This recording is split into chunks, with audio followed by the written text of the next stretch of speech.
If you want a small car that doesn't compromise on luxury nor desirability, then you need one of these. But which should you choose between the recently updated Mercedes A-Class, the even more recently updated Audi A3 Sportback, or the not quite so recently updated BMW 1 Series?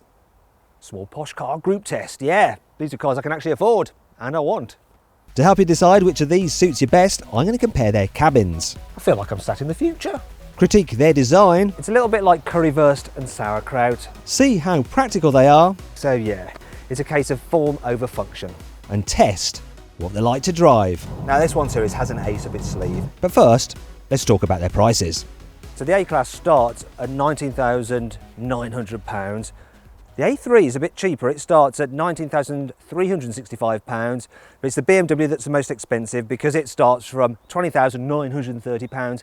But then it does have a more powerful engine, the entry-level BMW, than the other two cars. And anyway, what really matters is the price you can get on these cars in real life. And if you click up there to go to carwow.co.uk, you can build your ideal car and see the best deal you can get on it.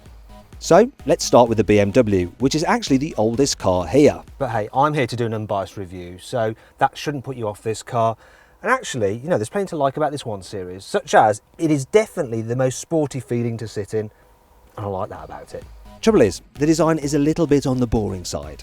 And while it feels solid, there are quite a few cheapo materials if you look deep enough. It's actually a very similar story here in the A-Class. I mean, it all looks very good, but it just seems to have a little bit more pizzazz than the dour BMW. But the attention to detail isn't quite what you might expect from a Mercedes. For instance, the door trim doesn't match up to the dash. I mean, come on guys. There's none of that slapdash nonsense here in the Audi A3, oh no. Instead, you've got some rather cool features like this optional digital driver's display. This is one totally awesome upgrade, and it's dead easy to use.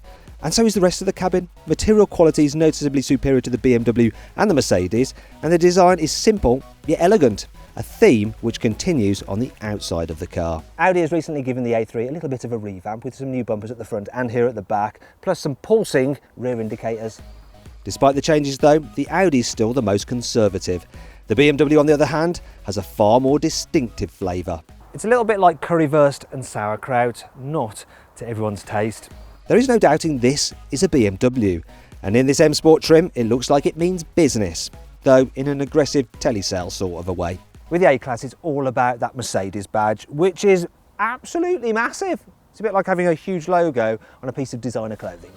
To be fair, the design does a good job of combining the elegance of the Audi with the sportiness of the BMW, but there is a price to pay for your art. So the design of these lights actually eat into the boot opening, so yeah, it's a case of form over function. The boot is not only the hardest to pack, it's also the smallest of the three. And while cubby spaces are good, fitting a child seat is made difficult by the small doors. And tight rear headroom means it's a squeeze for taller people in the back. However, it's okay for shorter people and wide enough to make 3 up not too much of a squeeze. The BMW has better rear headroom, but the narrow body means it's the worst for carrying 3 at once. Plus, it has the least leg room. However, wide opening rear doors means fitting a baby seat is hassle-free. Also, the boot is bigger and easier to load than the Mercedes A-Classes. What's more surprising is that in the BMW, in-car storage is actually pretty decent. I mean, look at the front door bins, they can hold 3 drinks.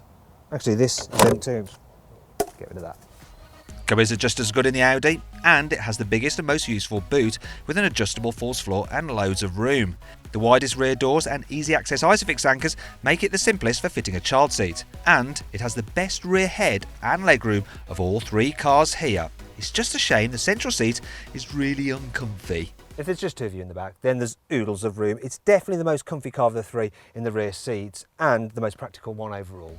However, this isn't usually a priority for these kind of cars. What's often a bigger lure for target buyers is onboard technology. So, the Mercedes, it does okay, but its system isn't quite as slick as the other 2 cars. Also, the screen is a little like a knockoff iPad, though it does look better with the larger display you get if you upgrade to the expensive Command Online. But if you don't want to spend the extra cash, you do get Apple CarPlay as standard, though at the moment there's no Android Auto. However, you don't get any smartphone mirroring with the BMW, but it's not such an issue as the iDrive is the most intuitive operating system here. It's just so easy to use and the online services are impressive. The swivel wheel and touchpad system is the nicest to operate great too. The new Audi system gets very close though. It's really good to use and well thought out. Plus, it's the only car here to get both Apple CarPlay and Android Auto. But the icing on the cake is that amazing optional virtual cockpit, which just helps the new A3 to win this tech battle. But that doesn't mean the war is over. These cars still need to fight things out on the road. Let's start with the BMW.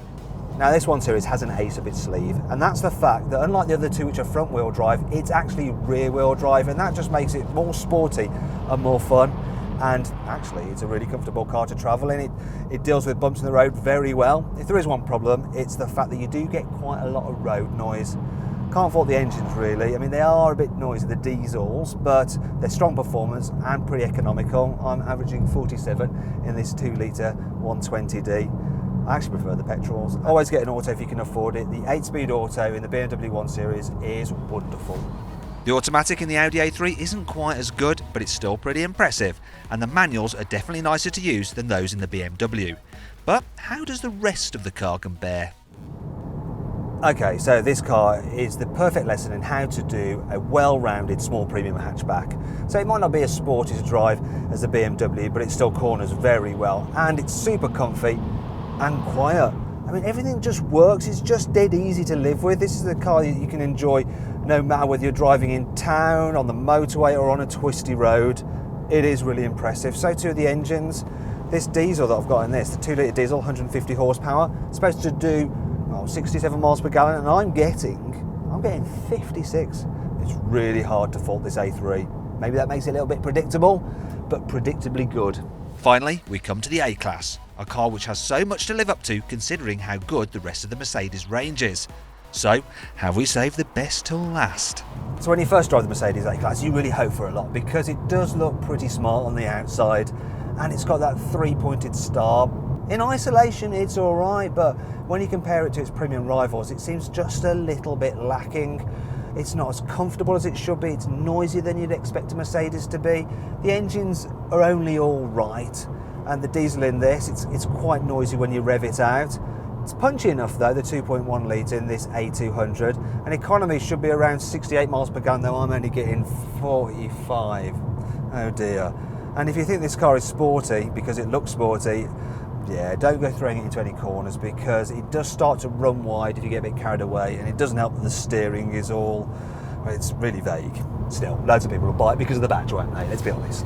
So then, where does all that leave us? Well, the A-Class, I mean, it looks great and it's got that ultra desirable Mercedes badge, which, well, that'll be enough for some people. The BMW 1 Series, yeah, it's the most fun car here to drive, and it's got a brilliant infotainment system. But really, it's the new Audi A3 Sportback with its, well, it does everything. It's practical, it's comfortable, it's desirable, it's packed full of tech, and it drives beautifully. You know, I could go on, but we need to finish the video, and that's why the A3 Sportback wins this test. If you enjoyed this video, please like it, share it, and subscribe to our channel. And if you click over there, you can watch the individual reviews of the Audi A3, the Mercedes A-Class, and the BMW 1 Series. Now, did you know that the Audi A3 used in this test actually had over £5,000 worth of options on it?